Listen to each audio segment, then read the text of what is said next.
Abuera. Came to me from The New parrots. Jersey. So she's my Jersey girl. She speaks two different languages. One I can understand, one I cannot.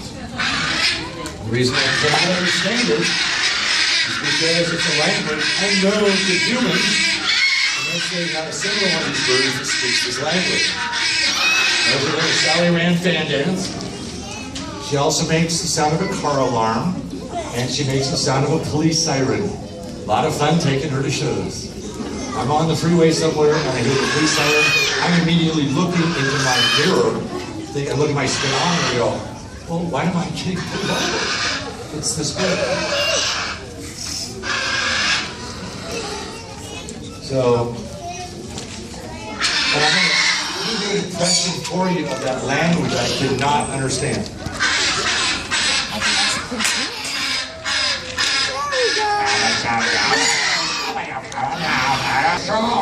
Rachel. The first time I heard that, it bothered me late at night, dim light in the hallway. And I turned around and I said, Gabrielle, what are you saying? And in plain as day, she goes, Gabriella's a pretty girl. So a language I can understand, one I cannot. Gabrielle is a Moluccan cockatoo, also known as a salmon-crested cockatoo. You look at the feathers and the crest, they're a salmon color. And so they are also an endangered species. But very, very popular in the pet trade. Make no mistake though, these birds can scream. They can scream really loud. They will drive you out of the house. The first sound I hear in the morning is Hawkeye down there sounding like R2-D2. The last sound I hear at night after I turn the lights out of my house is this bird making the sound of a loud tea kettle boiling over. And it usually will last 15 or 20 minutes. So people ask me, they go, is it ever quiet in your house? Well, yeah. About a half hour after I turn the lights off until about 7 o'clock in the morning. And then long periods throughout the day, mid-morning, mid-afternoon, not one noise in my house.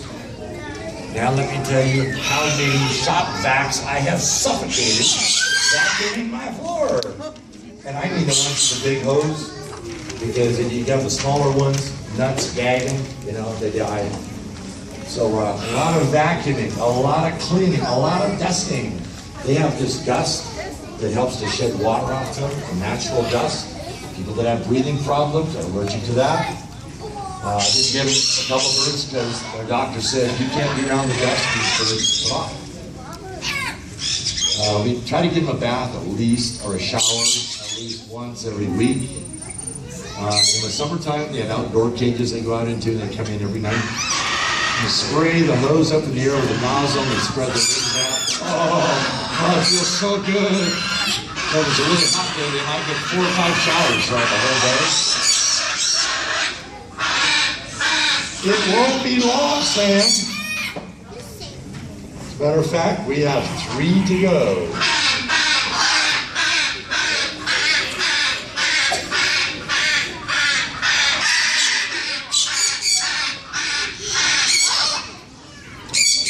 This next guy you're going to do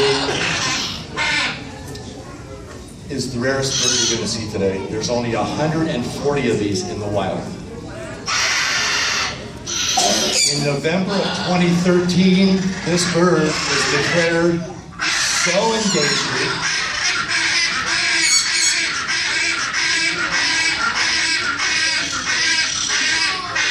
not that one. Sam. Anyway, this bird is so endangered as of November 2013 that I cannot take this bird out of the state of Oregon. I cannot take this bird to a school or library in Washington. If the feds find out I did that, I will be busted. That's how rare this bird is.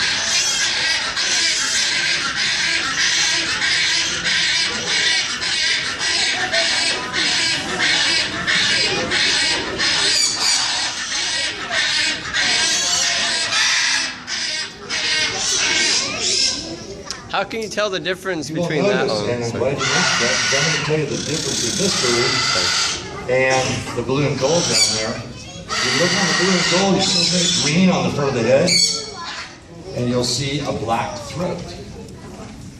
And the feathers in the face, the white part of that bird, are black. Now, if you look at this bird, there is no green on top of the head. The throat is blue, and the feathers in the face are blue. Those are the three ways you'll get it. Of course, this bird will never get as big as that beginning. But this is the rare one. This is the blue-throated macaw. Totally different species than the blue and gold macaw, even though the two main colors are blue and gold. 140 of these in the wild in Bolivia, and probably 700 to 800 worldwide. I'm going to become involved probably the year after next with a project to breed these to release the babies into the wild. And the problem, let's talk a little bit about what's happening in the wild.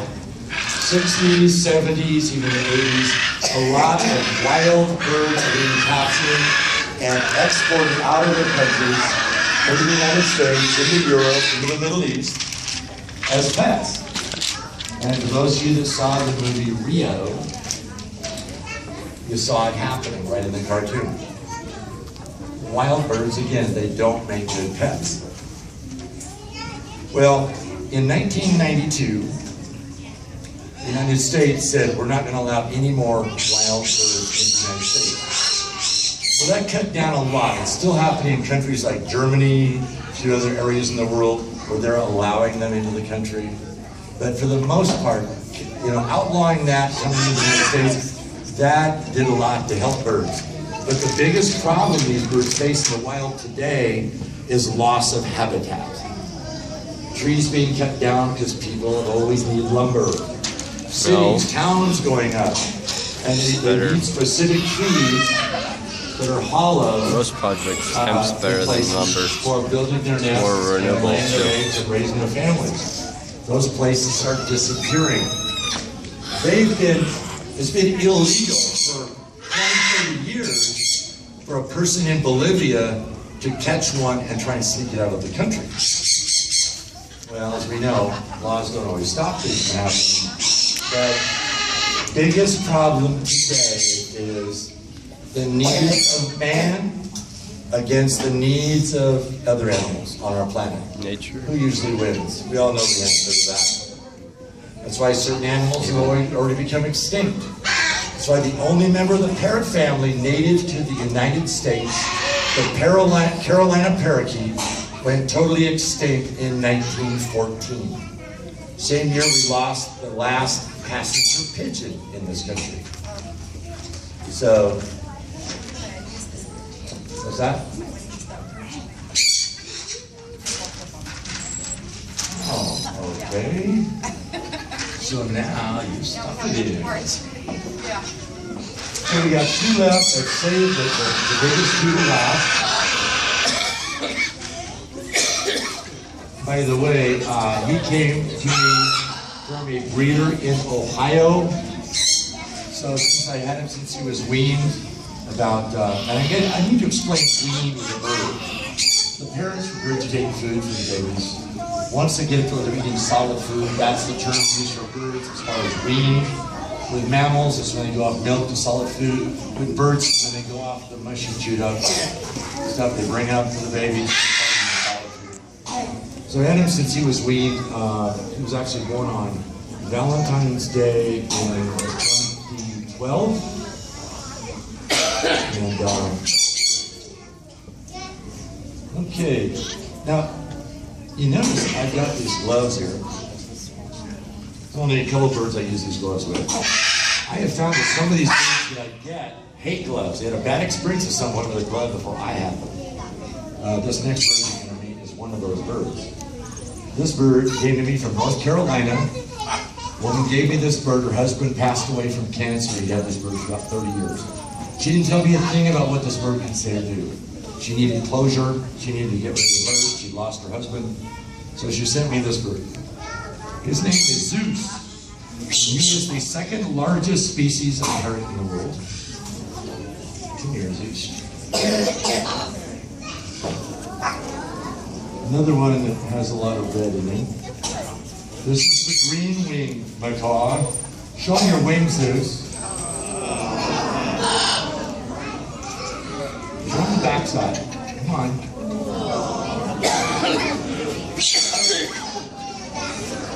Notice a little similarity with the scarlet, different color of red. Scarlet has bare white face. The green wing has the red feathers in the face. Scarlet has yellow as one of the colors on her wings.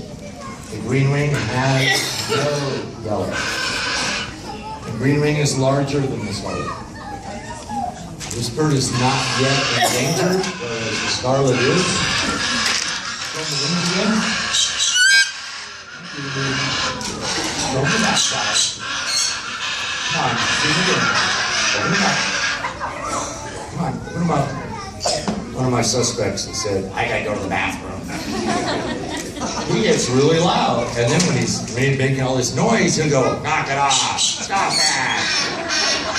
Like, what are you doing? You're the one making all the noise.